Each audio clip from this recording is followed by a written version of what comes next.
esta invitación. Me parece, para nosotros es un gusto que haya cada vez más médicos también con interés en un tema que es sumamente frecuente, así que contenta de estar compartiendo esta tarde con ustedes. Y vamos a hacer un mix porque es una parte sobre diagnósticos diferenciales y al final también le voy a hablar de lo que son nuevos tratamientos en un tipo de cefalea en particular, que es la migraña.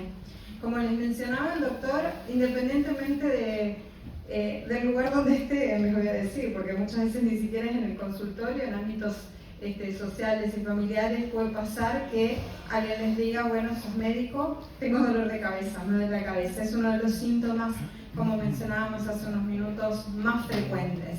Y el tema es que muchas veces es el único síntoma. Entonces, eso complejiza más aún el diagnóstico y más aún cuando ese síntoma forma parte de lo que se llama migraña, que es una cefalea en sí primaria. Existe una clasificación internacional de cefaleas, ¿sí? Porque hay una sociedad internacional de cefaleas y nos divide a las cefaleas en aquellas que son síntoma de otra enfermedad, es decir, cefaleas secundarias, y ahí están las que son cefaleas primarias, que en sí mismas son la enfermedad, porque cuando uno hace los estudios complementarios no encuentra alteraciones en los análisis de sangre, en las imágenes. Dentro de lo que son cefaleas primarias, la más frecuente es la cefalea tensional. Se estima que el 90% de la población en algún momento ha tenido un episodio de cefalea tensional, que es esa cefalea tipo casco opresiva, que en general no suele ganar gran intensidad. La otra que le sigue en frecuencia es la migraña, que después vamos a hablar más en detalle, y hay otras cefaleas que son de corta duración para nosotros son menos de 4 horas, ¿sí? Y ellas se llaman cefaleas trigémino-autonómicas, y quizás se acuerdan de haber visto en algún momento lo que se llama cefalea en salvas o clúster o cefalea en Horton, que es un dolor sumamente intenso. Esas son las primarias. Y las secundarias son aquellas cefaleas que en la clasificación están ordenadas según la alteración estructural a la que se deba.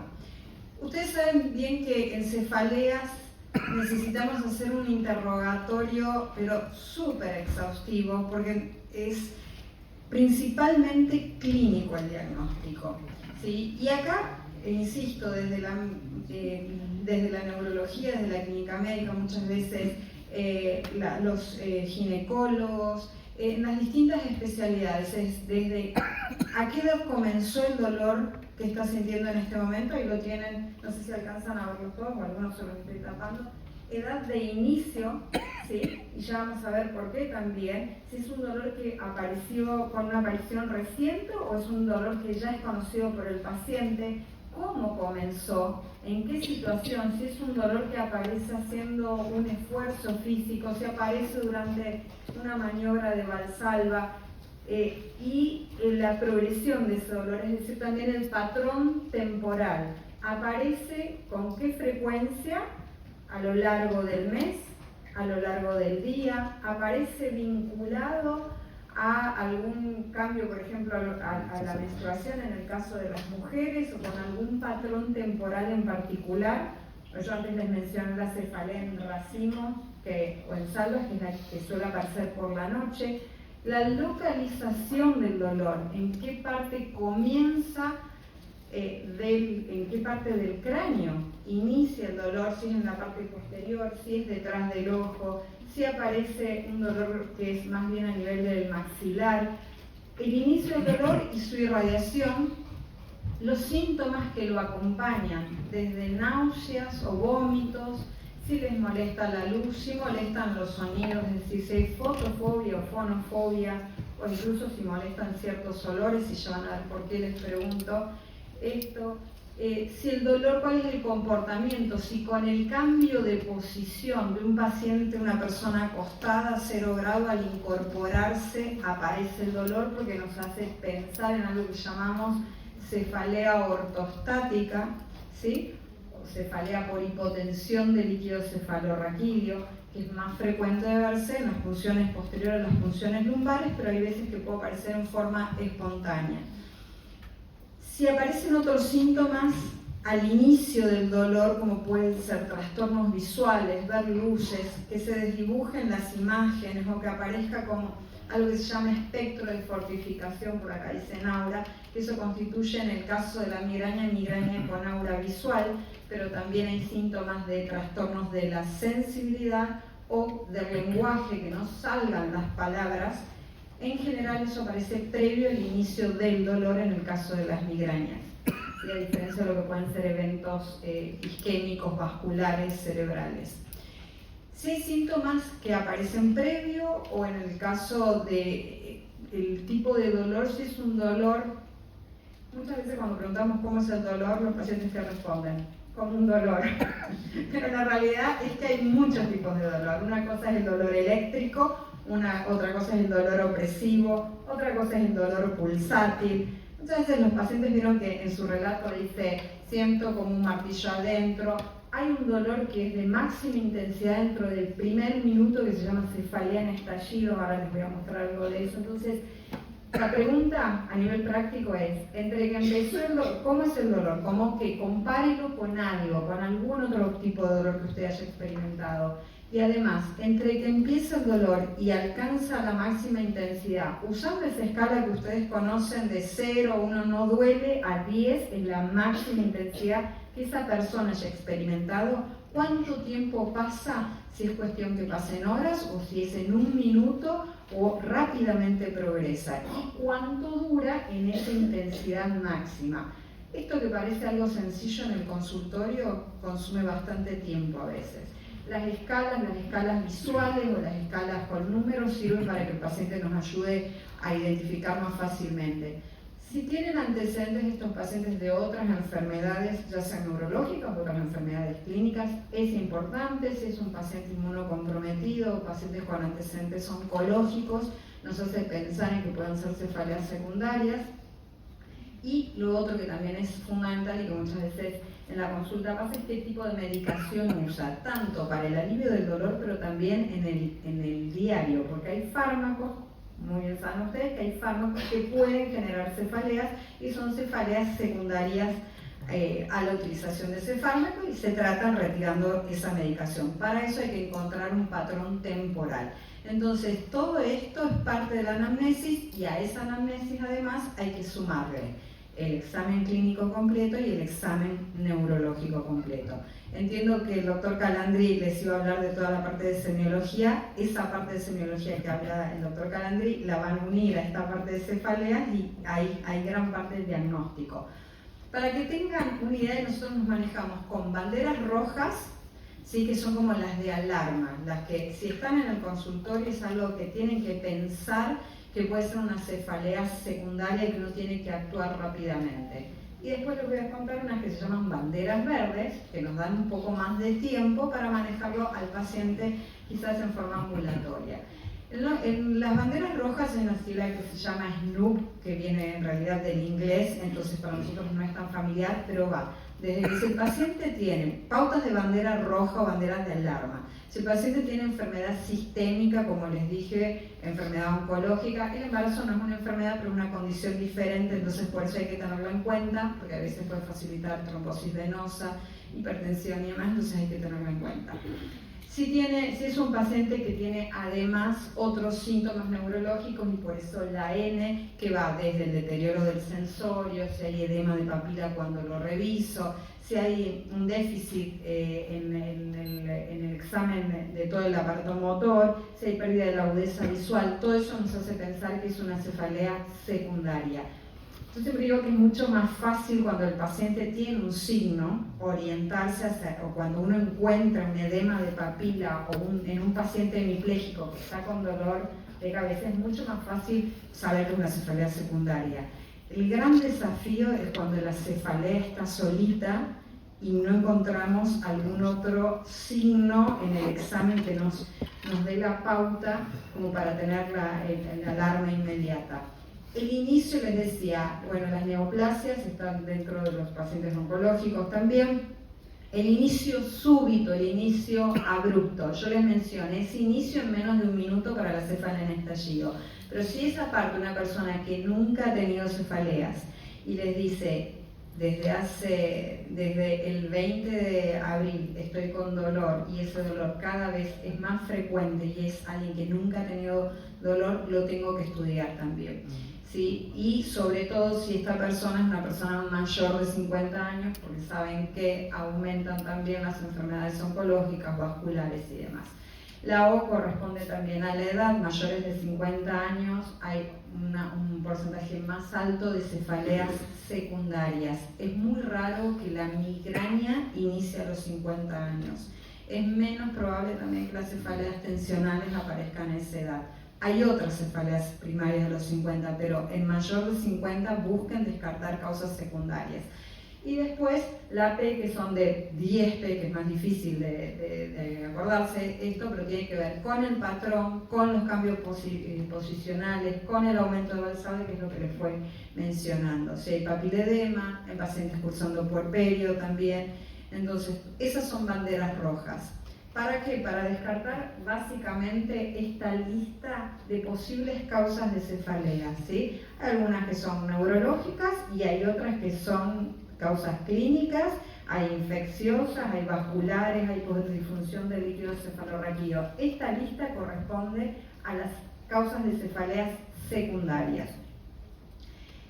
Y el algoritmo que nos tiene que quedar mentalmente, en definitiva, es bandera roja, bandera verde, y en base a eso pienso, si aparecen banderas rojas, se van al slide que les mostré recién con las distintas causas. Si no aparece ninguna de estas banderas, de este SNP que les mencioné recién, y le tienen un examen clínico neurológico normal, y el paciente les dice que estos dolores vienen desde hace rato, o que en la familia hay otras personas que tienen dolores similares, que se han ido presentando con cierta regularidad, bandera verde. En general se trata de cefaleas primarias, nos dan más tiempo, hay algunas que son como muy complejas de tratar, pero es mucho más probable que se trate de cefaleas primarias. Les mencioné esto, ¿no? Cuando el paciente dice, doctor, me explota la cabeza. Es una frase bien frecuente.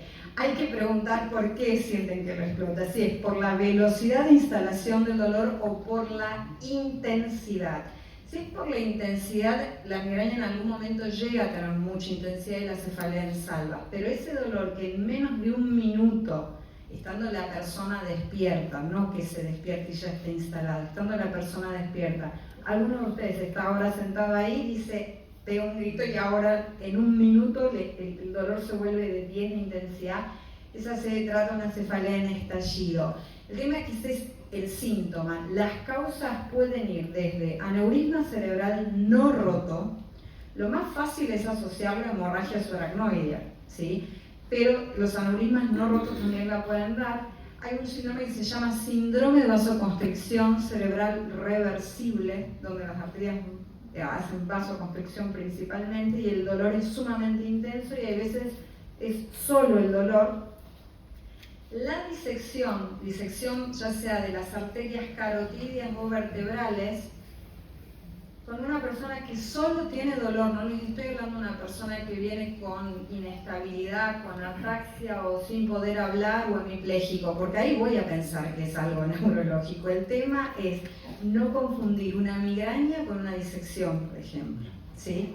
Y decirle esto no es nada y que se vaya de repente a su casa, que pasa, todavía eso pasa. Les decía, las disecciones arteriales, los aneurismas no rotos, trombosis de senos durales y síndrome de hipotensión del líquido cefalorraquídeo y apoplejía hipofisaria, que en general se acompaña de otros síntomas también. Y en el síndrome de vasoconstricción reversible lo que hay que tener en cuenta, porque son fármacos que se usan con mucha frecuencia, por ejemplo los antidepresivos pueden dar este tipo de síndromes. Entonces, cuando está la sospecha hay que tener la lista completa de qué fármacos están usando estos pacientes, ¿sí? También se pueden ver algunos en embarazo, también se puede presentar. Y con la disección y la trombosis de senos, esta es la frecuencia con la que pueden aparecer.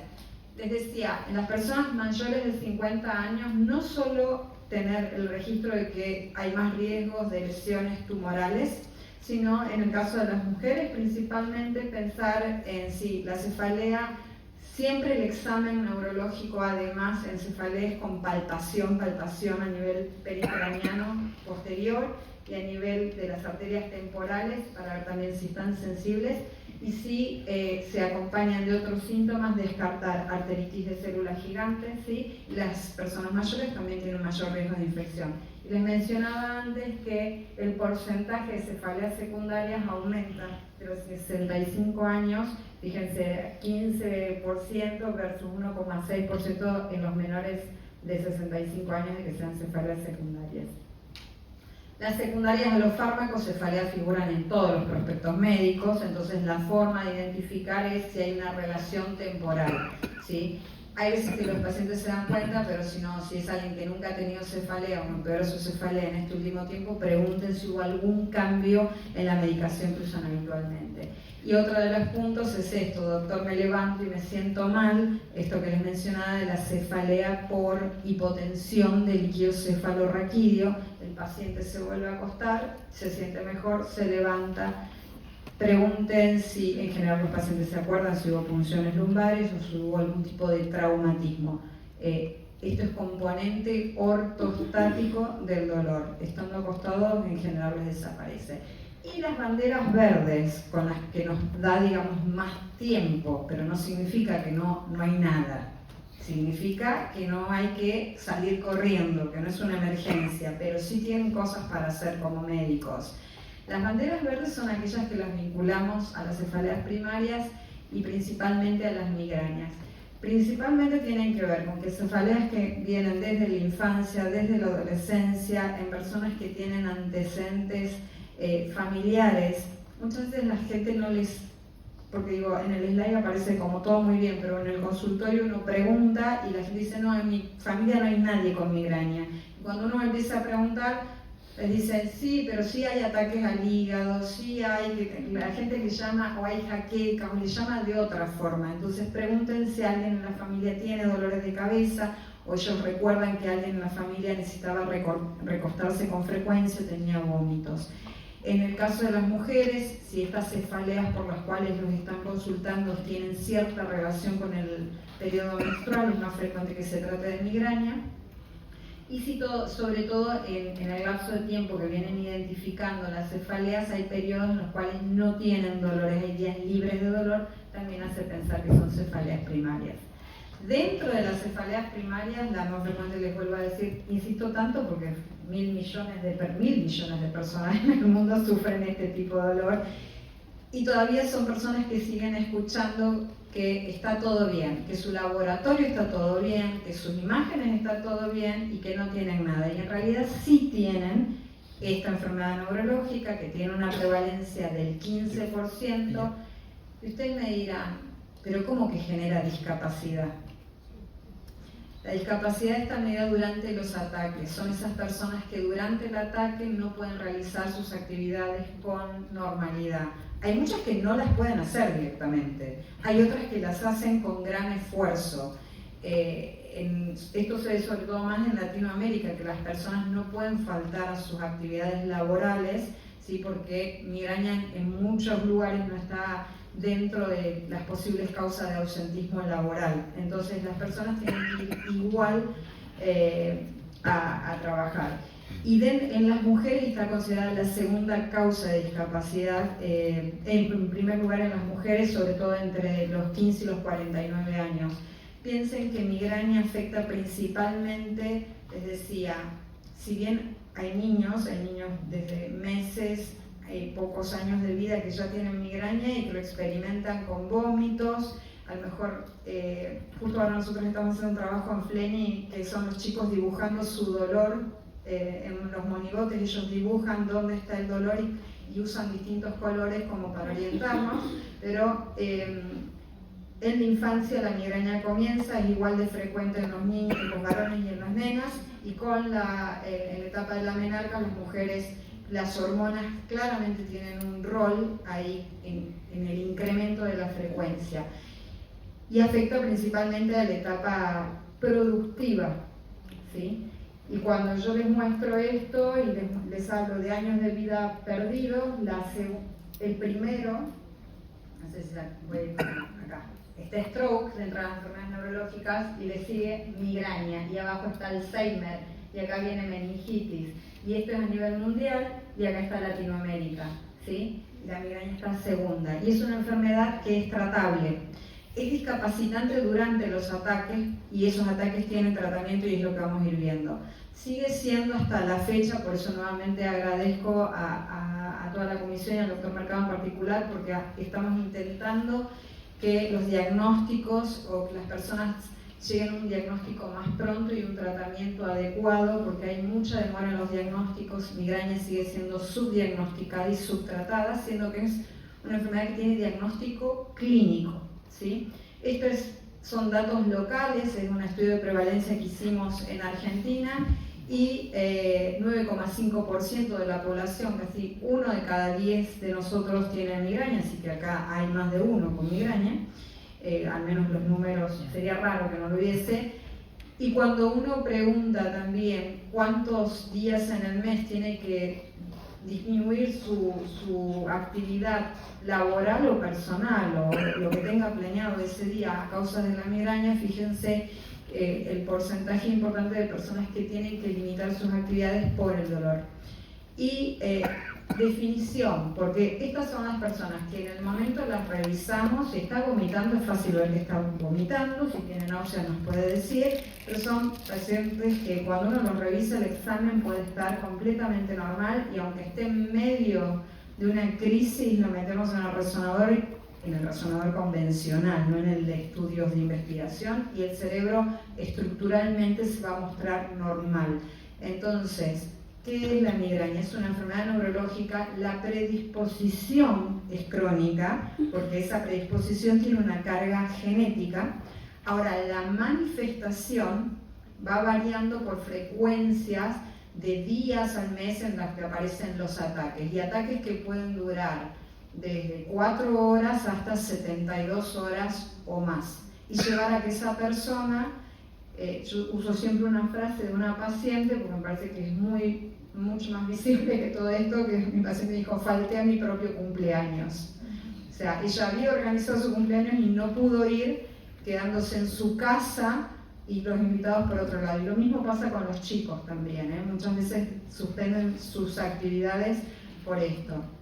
El problema que tiene es, por un lado, que si bien hay un componente genético, también es multifactorial y va fluctuando a lo largo de la vida. Hay épocas en las cuales está más aquietada y es menos frecuente, y hay otras en que la frecuencia se vuelve muy elevada, que impactan la calidad de vida del paciente, se los mencioné, y que está el ataque en sí de migraña, porque yo les vengo hablando de cefalea como enfermedad primaria, en realidad es migraña.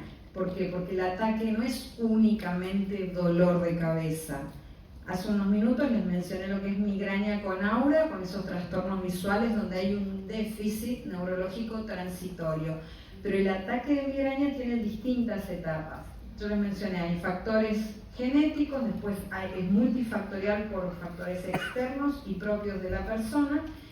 Hay una primera etapa que hay hasta casi un 70% de las personas con migraña la tienen, que es la etapa premonitoria, donde muchos de los pacientes, y cuando ustedes le preguntan esto al paciente, el paciente les va diciendo: sí, doctor, me pasa todo eso que me está diciendo, pero nunca había identificado que estaba vinculado con el dolor de cabeza.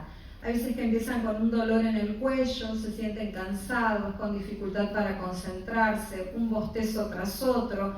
Puede ser que les dé ganas de comer cierto tipo de comida, cosas dulces o de picotear. Aumenta muchas veces la diuresis, pero nadie los va a ir a consultar porque tienen durante unas horas un aumento de la diuresis. Sí los van a ir a consultar por el dolor o por los vómitos. Por eso lo más frecuente es el dolor de cabeza. Pero hay muchos pacientes, la dificultad para concentrarse es frecuente, es transitoria, nada tiene que ver con un deterioro cognitivo, sino es para concentrarse. Hay en los que tienen migraña con aura, que es 1/3 del total de los pacientes con migraña, están estos trastornos visuales que suelen durar 5 minutos hasta 1 hora, y algunos episodios que son más prolongados, pero no son segundos. Les aclaro esto para que no interpreten cuando los pacientes le dicen que ven estrellitas, que ven cositas que duran segundos. Esos no son fenómenos de aura. El fenómeno de aura tiene que ver con algo que se llama depresión cortical propagada. Es un fenómeno fisiopatológico que ocurre en la corteza del cerebro, principalmente en la zona occipital, en las áreas visuales, que se va extendiendo a lo largo del hemisferio y ahí da los otros síntomas o sensitivos o de lenguaje, que tienen trastornos para hablar, que no les salen las palabras, con una disfasia. Viene el dolor de la migraña en general suele ser, no en todos, pero la mayoría es un dolor más bien hemicraniano o detrás del ojo o en la parte posterior e irradia hacia un lado y después puede agarrar toda la cabeza. Lo más frecuente es que sea pulsátil, pero hay quienes lo van a sentir como opresivo. Es un dolor que aumenta con el movimiento. Si le preguntan al paciente al agacharse, al moverse, el paciente siente que aumenta la intensidad del dolor, le molestan los sonidos, las luces, se puede acompañar de náuseas o de vómitos, pero no es que si no tiene vómitos no es migraña. Pasado el ataque, el paciente baja el dolor e igual el paciente queda con la sensación, lo suelen llamar como de resaca, como cansado, con dificultad nuevamente de concentrarse, y eso a veces puede durar 12 horas, 24 horas y más tiempo. Y después viene una etapa intercrítica, que si estas crisis son muy seguidas, el paciente no logra recuperarse entre una crisis y la otra. Yo les mencioné todo esto. Muchas veces también puede haber algo de irritabilidad o labilidad emocional, entonces la persona lo interpreta al revés, como estuve, me enojé, estaba irritado, me estresé, después vino el ataque y ya eso formaba parte del inicio. Y esto sí, desde las imágenes funcionales hay correlato. Estos son modelos humanos a quienes se les gatillan ataques de migraña y se los estudia durante el ataque y se ven las áreas del cerebro que se activan. Hay gente que se presta para que le hagan esto, pero gracias a esas personas la ciencia va avanzando y logramos identificar de dónde venía todo esto. Y el dolor cervical, cuando acompaña ese dolor de cabeza con estos síntomas, no dolor cervical aislado, sino todo eso que les mencioné, y la persona que les cuenta que tiene dolor en la parte posterior, y muchas veces ellos dicen, me pongo tenso, me contracturé y atrás tengo una migraña, ese dolor, cuando uno entra a ver los síntomas que acompañaron, forma parte de la migraña. Y tienen la barra azul de quienes tienen migraña, y estos son los que no tenían cefalea. Y está muy frecuentemente, sobre todo en los que tienen migraña crónica, que ahora les menciono lo que es. Si quieren como un tip, digamos, rápido para tratar de identificar quiénes pueden o tienen más predisposición, más frecuencia tienen migraña. Si ustedes encuentran un paciente que tenga, este es un trabajo que está hecho ya hace muchos años, buscando qué factores son o cuáles de todos estos síntomas son los que más predicen que sea migraña. Se llama ID migraine y lo usan en Estados Unidos, lo usan mucho en la guardia y en el consultorio clínico también cuando el tiempo es corto. Si el paciente tiene náuseas, si le molestan las luces y si esto le dificulta realizar sus actividades. Tener estos tres síntomas tienen un valor predictivo importante para un diagnóstico de migraña. Entonces son como 3 preguntas bastante rápidas que ayudan, no la excluyen, pero ayudan en el diagnóstico. Ok, sabemos que nuestro paciente tiene migraña. Primero que todo tenemos que saber cómo controlar los ataques, cómo controlar esos síntomas. Y hoy por hoy, y desde hace tiempo, la medicina iba atrás del control del dolor exclusivamente. En la actualidad estamos tratando de controlar más los otros síntomas. Ustedes deben estar familiarizados con los comprimidos que tienen ergotamina, porque en Argentina son sumamente frecuentes. Tienen ergotamina, tienen cafeína, tienen ibuprofeno, tienen dipirona, todo en un mismo comprimido, son de fácil acceso, los pacientes los consiguen sin las recetas de los médicos. Y cuando duele, entonces van desesperados y buscan, y si no, se lo del vecino, el amigo o quien sea, pero es de muy fácil acceso. Eso lleva a que se use para más de un tipo de dolor que ni siquiera es migraña, y que se mal use básicamente. Entonces, el tratamiento agudo para migraña, hay un primer escalón que está dado por los antiinflamatorios no esteroideos, y la clave está en tomarlo al inicio del dolor, no por las dudas. O sea, no se lo dan porque el paciente cree que ese día, como venía a escuchar la clase de cefalea, le iba a doler la cabeza. No se lo dan por las dudas para que lo tomen a acordar. Ahora, si le empezó a doler acá y me dice, no la cabeza de salud, sí, se lo toma al inicio. Porque a medida que va avanzando el cuadro, si no es más difícil que responda.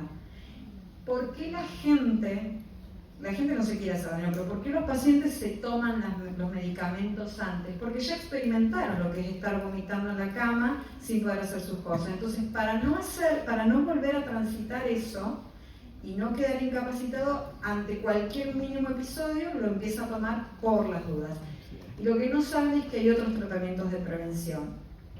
Entonces, se toman al inicio del dolor los antiinflamatorios, todos son efectivos. De repente diclofenac tomado también a tiempo es útil, hay que ver. No hay uno que diga, yo puedo decir en los trabajos basados en la evidencia cuál puede ser más efectivo que otro, pero después hay pacientes que responden a diclofenac, hay otros que responden a ibuprofeno, hay quienes responden a paracetamol y hay quienes responden a aspirina. Y que una persona con migraña responda a aspirina no significa, porque ese es otro gran mito, de que si responde a aspirina no es migraña. Sí, la aspirina ayuda a la migraña, el paracetamol ayuda a la migraña, todo depende de la severidad de ese ataque y la frecuencia. Hay muchas personas que logran manejar así sus episodios y que no nos van a ver, no nos vienen a ver, porque los controlan y porque tienen uno cada 3 meses y listo. ¿Sí? Entonces, esos pacientes están como invisibles a nuestro sistema de salud. Después en las consultas, cuando uno empieza a preguntar, aparece, sí, pero se me va, es un dolor normal. La gente lo tiene como muy normalizado el dolor de cabeza. Y después hay tratamientos que son específicos. Hace más de 20 años que contamos con algo que se llaman triptanes, que tienen acción a nivel de los receptores 5-HT, 1D. En la Argentina hay 3 tipos de triptanes, está naratriptán, L-triptán y somatriptán. Esos son específicos para la migraña, lo usamos para quienes no logramos el control con los analgésicos simples. Y ya después les voy a mencionar otras novedades. El tema con esos triptanes es que tienen ciertas contraindicaciones en personas que tienen hipertensión, tienen contraindicaciones en quienes tienen hipertensión no controlada, en quienes han tenido eventos cardiovasculares o han tenido accidentes cerebrovasculares. Estos triptanes no se pueden usar. Y hay un porcentaje, que es entre un 20 y un 30% de las personas que cuando lo toman a estos fármacos específicos, no se sienten bien, les da una sensación como de presión en el pecho, como que le falta el aire. No le van a generar un daño al corazón si esa persona no tiene antecedentes coronarios, pero no hay buena tolerancia. En nuestro sistema de salud todavía son fármacos que son más costosos que los antiinflamatorios. Y con los triptanes, al igual que con los analgésicos simples, hay un límite de uso. O sea, se pueden utilizar triptanes hasta, nosotros hablamos de 2 días a la semana, es decir, con 8 días al mes. Una persona que ya está tomando 10 días al mes de alguno de los triptanes en forma regular y sostenida a lo largo de más de 3 meses, puede empeorar su migraña o su cefalea primaria, algo que se llama cefalea secundaria a sobreuso de medicación. Pero aclaro que eso ocurre con ergotamina, ocurre con triptanes y ocurre con combinación de analgésicos. Con esos 10 días, para los analgésicos simples, para diclofenac, para el ibuprofeno, e incluso para paracetamol, para ese tipo de medicación el límite son 15 días al mes. Pero piensen que son 15 días al mes de ese tipo de medicación a lo largo de años. Entonces eso facilita el agravamiento de una cefalea primaria y la convierte en una cefalea que ya es secundaria al exceso de analgésicos. ¿Sí? Vieron que está como muy instalado también en la sociedad, estoy cansado, esto, porque hay mucha publicidad al respecto. Si no te sentís bien, si estás cansado, si no te podés concentrar, tomate un... Y la gente incorpora eso sin saber que tiene ciertos riesgos. Desde hace ya unos cuantos años se vienen diseñando e investigando distintas estrategias para tener más opciones de tratamiento para los ataques, y así es que surgen algo que se llaman titanes y algo que se llaman gepantes, que ahora es lo que les voy a contar.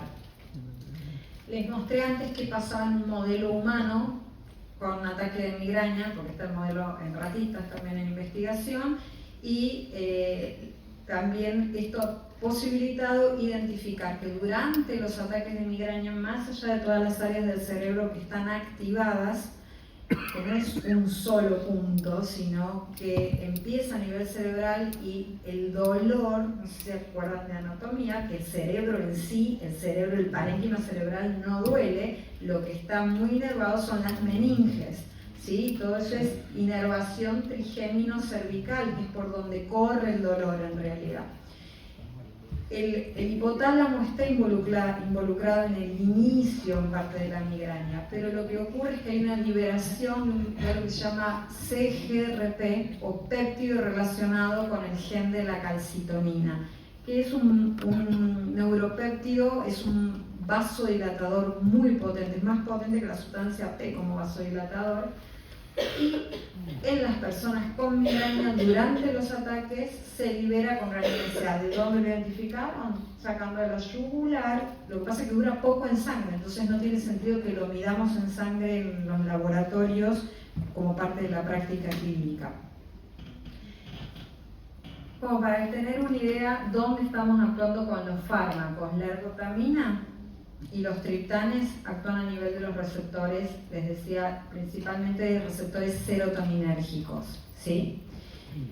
El lasmiditan es todavía más efectivo, más específico, que la ergotamina no lo tenemos en la Argentina, ¿sí? Como efecto secundario más frecuente suele dar mucha somnolencia, entonces eso es como medio complicado para utilizarlo. Y después, el otro, digamos, el otro gran punto de target terapéutico es el CGRP y el receptor del CGRP. Y es así que aparecen los gepantes tanto para tratamiento del ataque y ya vamos a ver que como tratamiento de prevención. Ahí estamos hablando, esto es músculo liso en realidad, sí, esto es las terminales del nervio, no alcanzan a ver desde el fondo, pero es las terminales del nervio trigémino, que es inervación meningia. El circuito es trigémino cervical, ¿sí? De la rama del trigémino, principalmente la rama B1, que es la que lleva la inervación a nivel meningio.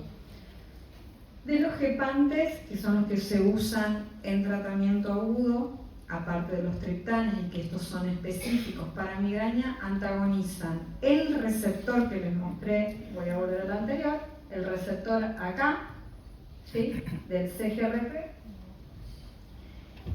y los mecanismos que podrían estar involucrados para disminuir todo esto del ataque es en parte disminución de esa inflamación neurogénica, pero también lo que hacen es disminuir la dilatación. Entonces el paradigma es distinto, en lugar de tener un efecto de vasoconstricción, lo que hacen es inhibir la vasodilatación. Es una forma diferente de aliviar los síntomas, a diferencia de los triptanes o de la ergotamina, que tienen más efecto de vasoconstricción, ¿sí? Existe también urogepan para tratamiento agudo, que no está en la Argentina, y ese mismo rimegepan que se usa para el tratamiento del ataque tiene una segunda forma de uso, que es para tratamiento de prevención, utilizándolo día de por medio. Es decir, lo puede usar cuando recién comienza el ataque en un paciente que no tiene respuesta o tiene contraindicado los otros tipos de tratamiento agudo, o si el paciente necesita tratamiento de prevención, que ahora les digo quiénes son los que necesitan prevención, lo puede usar en forma preventiva utilizándolo día de por medio. Es una pastilla que no se traga, se pone en la boca y se disuelve. Y el otro fármaco, el otro gepan, que es atogepan, que en breve está en la Argentina, o sea, en breve ya está aprobado, en breve se comercializa, se usa para tratamiento preventivo, no para tratamiento del ataque. Rimegepan, los trabajos mostraron beneficio, es seguro, está aprobado ya por la FDA, tiene una duración de 11 horas, esto es como para que lo sepan. Igual, principalmente lo que da es como seguridad que lo pueden usar las personas que tienen problemas cardio-cerebrovasculares o las que no toleran los triptanes, ¿sí? Que ahí nos quedamos sino en que no sabíamos qué darles. Y hay menos de un 10% de las personas que lo utilizan que tienen, por los trabajos de investigación, que pueden tener efectos secundarios. Dentro de los efectos secundarios pueden ser infecciones urinarias, algo de congestión de vías aéreas superiores y algo de náuseas puede aparecer. Y el otro punto que no les mencioné con este tipo de fármacos, esta línea nueva de gepantes, es que no solo buscan el alivio o el cese del dolor. Para nosotros el parámetro son 2 horas. Ustedes le dan un fármaco al paciente y después le dicen, bueno, la siguiente consulta, ¿cómo te fue en el ataque? ¿Lo tomaste? Sí, ok.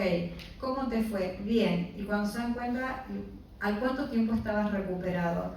No, por lo menos no vomité, le dice la gente. Por lo menos no vomité, o ese día, al final del día pude hacer mis cosas. Y se fue a la cama y demás. Lo que buscamos habitualmente es que dentro de las 2 horas esa persona esté recuperada y que no tenga que suspender su vida por estos ataques, que pueda continuar con sus actividades. Entonces, cuando den cualquiera de los, ya sea los antiinflamatorios, el paracetamol, la aspirina, cualquiera de los específicos, le preguntan, ¿al cuánto tiempo te recuperaste después de haberlo tomado? Y ahí evalúan qué tan efectivo fue el tratamiento que les dieron. De Lasmiditan les mencioné esto, que luego se puede también usar. Como no tiene efecto vasoconstrictor, se puede usar en quienes tienen riesgo vascular, pero el problema es que puede dar somnolencia durante varias horas. Y hay una declaración, esto es del 21, sí, 21, y ahí tienen como un estandarizado de cómo usar. Si hay una persona que ustedes les dice que ya usó los antiinflamatorios y que nunca los controlan, con los antiinflamatorios no lo hagan primero tomar el antiinflamatorio y después porque terminan tomando 4 pastillas y ya el ataque está consumado.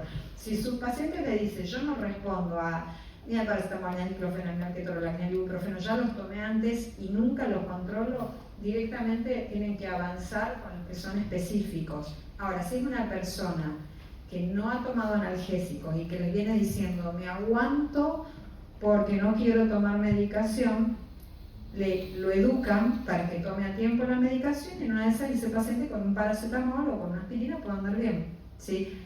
Lo educan en cuándo tomar la medicación. Cuando los ataques son moderados o severos, ahí se pueden usar los triptanes, les decía, o los gepantes, y hay ciertos criterios. Esto está acordado. Y este es el algoritmo que habitualmente nos manejamos. El ataque de migraña si es leve, los analgésicos simples, pero tomados a tiempo, no 6 horas después, ni cuando ya están vomitando, cuando ya están nauseosos. Y si el episodio es moderado o severo, triptanes, y a esta línea se suman los gepantes y los ditanes. Y en quienes no tienen buena tolerancia o que tienen contraindicados, los gepantes entran en esta línea. No hace falta que pasen por todas las otras líneas, sino que pueden avanzar directamente ahí. Para ayuda de todo esto, si quieren, el año pasado, esto está libre, lo pueden bajar y lo pueden leer, son guías de práctica clínica, están organizadas bien claras por preguntas, no nos da el tiempo para ir por cada una de las preguntas, pero son guías de práctica clínica que hemos hecho con los distintos colegas a nivel del globo, para que estén estandarizadas entre esencial y óptimo. Entonces, según el acceso que tiene mi paciente a las terapias que hay, qué le puedo dar, y lo óptimo que sería lo mejor que le puedo ofrecer a esa persona para tratarlo. Están esos 2 niveles, ustedes decidirán con sus pacientes cómo lo pueden manejar. Y están las preguntas bien claras, y hay una de las preguntas que dice, ¿y la ergotamina para quién? Porque Latinoamérica, claro, entonces, la ergotamina está principalmente en Latinoamérica, hay algunos otros países, hay muchos países de Europa que ya no la tienen.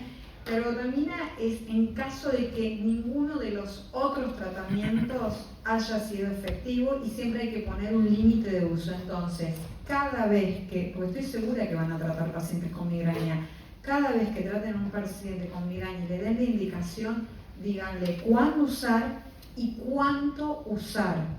Porque la persona después dice, me lo dio el doctor y de hace 5 años o 10 años lo sigo tomando, pero ahora lo tomo todos los días. Y su indicación estuvo bien hecha, la indicación del doctor en ese momento estuvo bien dada, pero quizás eran 3 ataques en el mes, con buen control, y no para que lo use 7 días de la semana o 5 días de la semana. Yo les expliqué que la migraña es la predisposición, ¿sí? Y que eso fluctúa a lo largo de la vida. A medida que va ganando frecuencia, la severidad y el control del ataque es más difícil también, y eso genera más incapacidad. Si bien migraña crónica, que la definición de migraña crónica es cuando una persona tiene 15 o más días al mes de cefaleas, y de esos 15 al menos 8 con características de migraña. Quiere decir que las otras pueden ser dolorcitos de toda la cabeza, que no termina vomitando en todos los episodios, pero es medio mes con dolor de cabeza. Eso es migraña crónica. Lo otro es migraña con menos de 15 días, es migraña episódica. Y el costo y las comorbilidades a medida que la migraña va aumentando en frecuencia, aumenta. Trastorno del sueño, trastorno del ánimo, porque piénsense ustedes 15 días al mes con estos síntomas. Y estas fluctuaciones tienen que ver con cosas que hace el paciente desde si hace actividad física, ¿por qué? Porque el ejercicio tiene un valor de protector, no durante el ataque, sino en forma regular, si lo hace con regularidad. Son cosas que básicamente son saludables todas. Dormir bien, hidratarse, las 4 comidas, nada de andar haciendo esos ayunos de 16 horas o no sé, esos ayunos que están en las redes y demás. Esos ayunos uno para la migraña no sirven y lo empeora.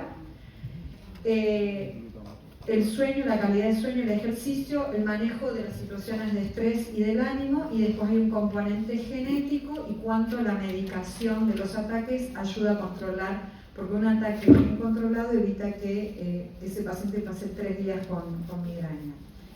Ahora, ¿a quiénes le indicamos tratamiento de prevención? La prevención es para aquellas personas que tienen 4 o más días al mes de migraña, ¿sí?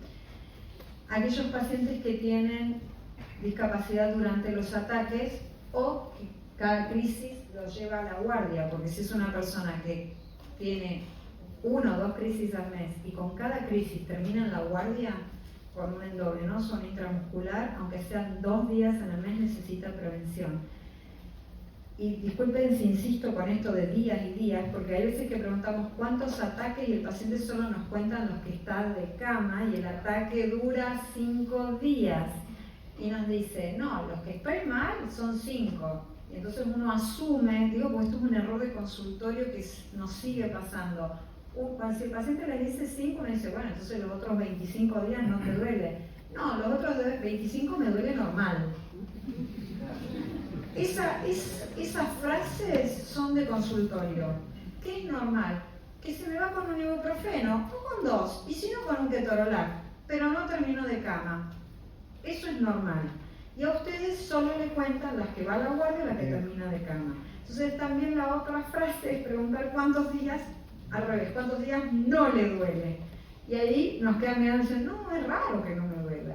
No, porque la mayoría les duele. Eso es migraña crónica, ¿sí? O al menos es el tipo de paciente que nos llega a nosotros. Quizás ustedes llegan antes, no tanto, no tanto.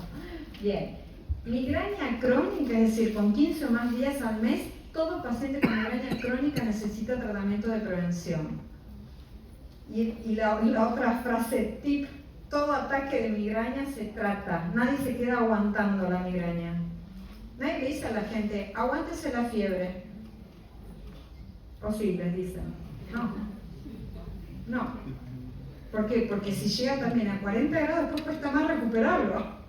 Entonces, el ataque de migraña, el tratamiento agudo se le tiene que indicar a todo paciente con migraña, es decir, el tratamiento de la crisis.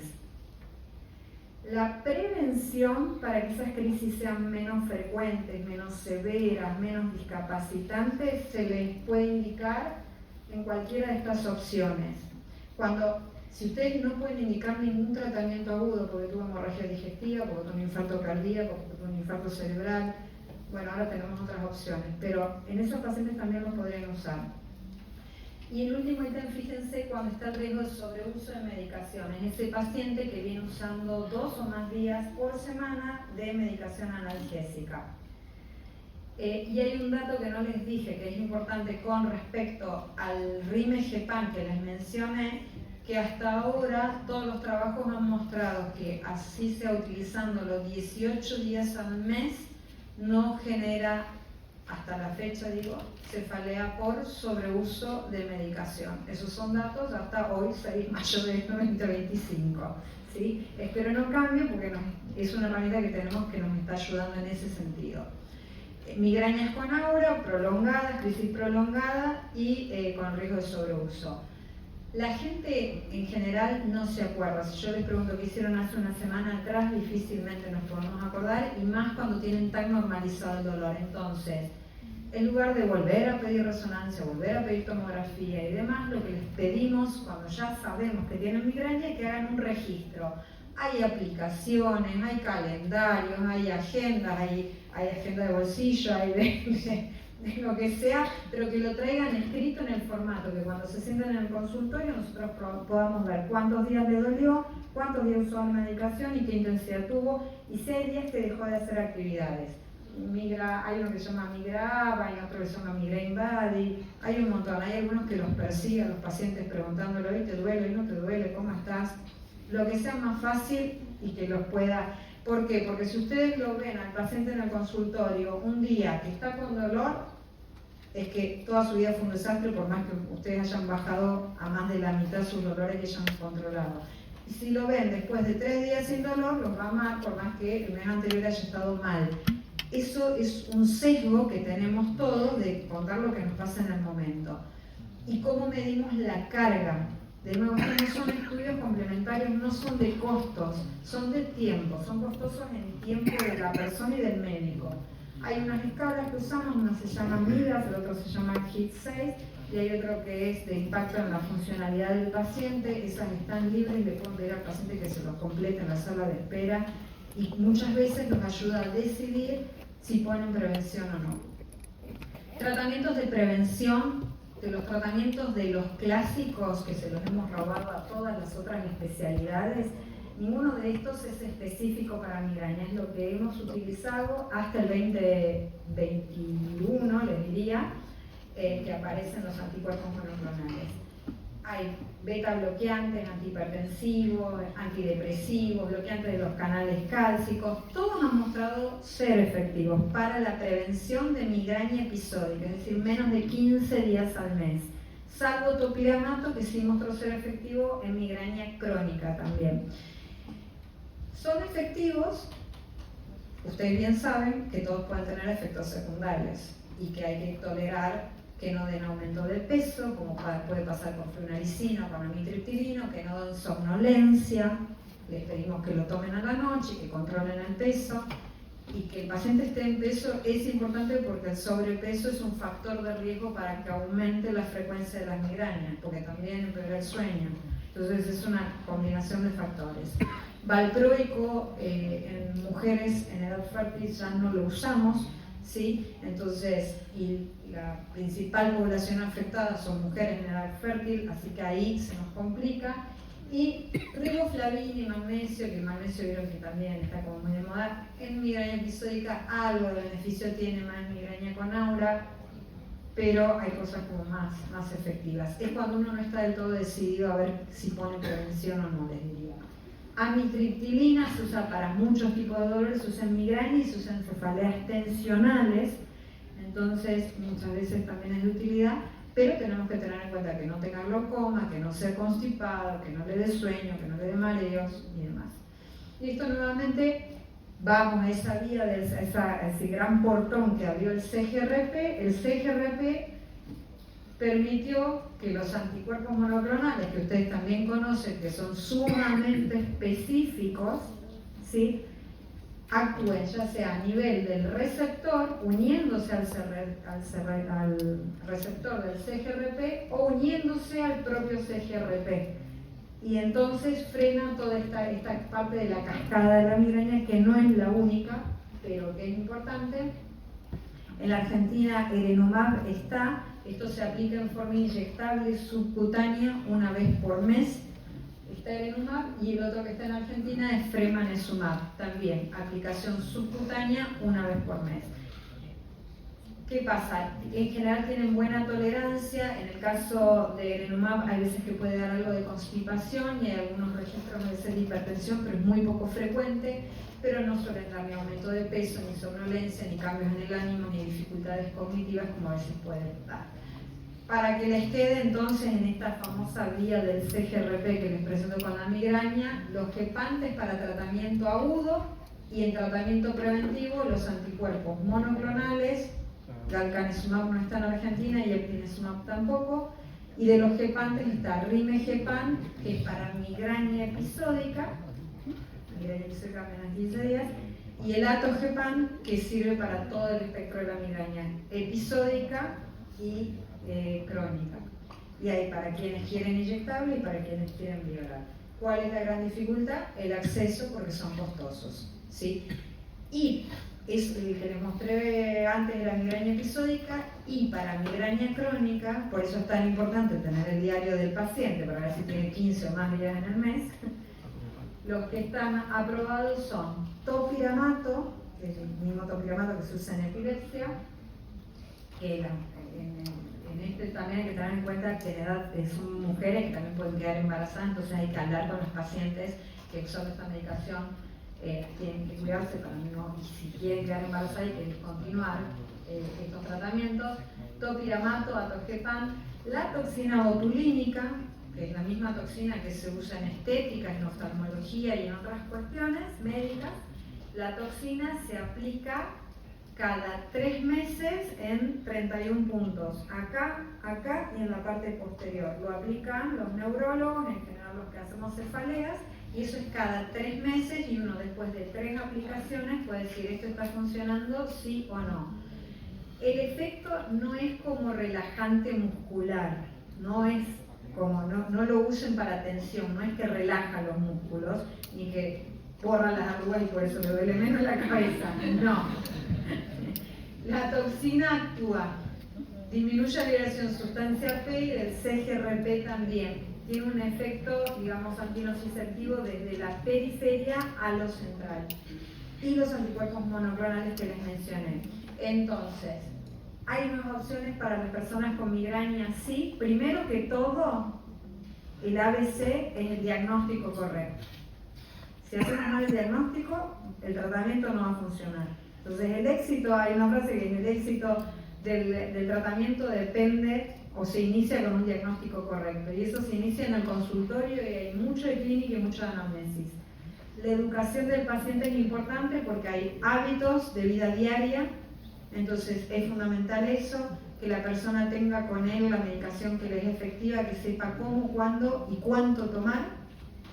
Tratamientos agudos hay nuevas opciones y de tratamientos de prevención son los que les vengo mencionando. Entonces, más allá que nosotros hacemos especialidades y demás, el paciente es uno solo y hay que tener en cuenta todo: eficacia, seguridad, calidad de vida y la adherencia, porque el paciente sostiene un tratamiento que le es efectivo y que no le da efectos secundarios ni lo pone en riesgo. Eso es como también es la base.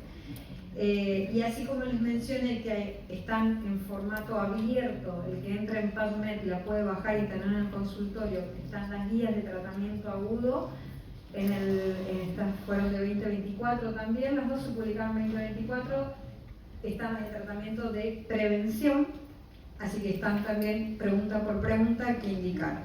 Y simplemente para ir terminando, lo que era cefalea por sobreuso de medicación, que se los fui mencionando para que tengan idea que eso ocurre en un paciente con una cefalea primaria que empieza a aumentar la frecuencia, llega a 15 días, usa analgésicos, a nadie se le ocurrió o el paciente no consultó porque le iba bien con su analgésico, entonces nunca recibió un tratamiento de preventivo y lo vemos tomando 20, 30 días al mes, 2 o 3 comprimidos analgésicos, despertándose en medio de la noche por el dolor. Los opioides, otro punto importante, no tienen indicación en el tratamiento de la migraña. ¿Sí? Me voy a sentir muy mal si alguien de acá receta opioides a un paciente con migraña, así que por favor no lo usen en pacientes con migraña. ¿Sí? y ahí tienen la frecuencia de uso, 15 días por los analgésicos y más de 3 meses. Como verán, puede ocurrir con cualquiera de los analgésicos, esto tiene tratamiento, en Argentina lo más frecuente es que sea con la glutamina, y simplemente recuerden esto, que en Argentina 1 de cada 10 sufre de migraña, es una enfermedad neurológica, tiene diagnóstico y tiene tratamiento. Y al que tenga interés en el tema, que es bastante más largo, hacemos unas jornadas del 16 que son gratuitas en Flenic, aquí llega este invitado. Así que muchas gracias.